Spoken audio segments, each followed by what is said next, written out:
Welcome! In front of me I have Samsung Galaxy Watch Active 2 and I'm gonna show you how to edit the quick panel on this device. First, let's wake up the screen on our watch. To do it, press the upper or the lower button, like that. Then swipe down from the top of the screen to open the quick panel. Here we can swipe left and right to scroll through the pages and see what shortcuts we have on our quick panel. And to edit the panel, we need to press and hold on one icon to enter the editing mode. And here we can do a few things.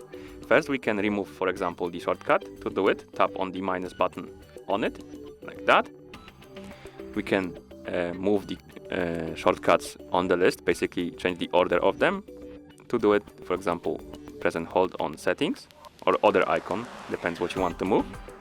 And you can now move it through the list and find the position you want the icon be in and then release it like that. And lastly, we can also add more icons. To do it, go to the last page of your panel, tap on the plus button, and here you have a list of functions you can add. For example, let's add watch always on, and as you can see, it appeared right here.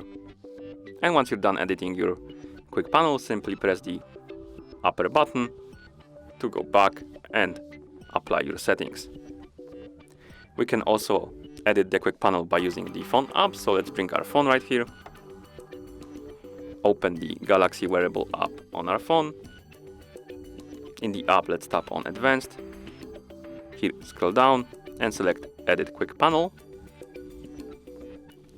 Right here at the top, we have previews of the pages of our quick panel, as you can see.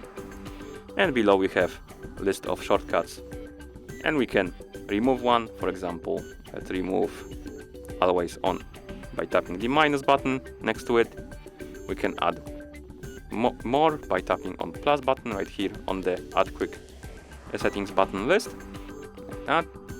And we can of course change the order of the shortcuts or buttons by pressing and holding on this icon next to one on the right side, like this, and then dragging it to the desired position on the list, of course. For example, let's move it right here to the first page, right before the Do Not Disturb. And once you're done, tap Save to save your settings. Now let's check our quick panel. And as you can see here, we have the settings icon, and at the end we have power off. And that's how you edit the quick panel on this device. Thank you for watching. If you found this video helpful, please consider subscribing to our channel and leaving the like on the video.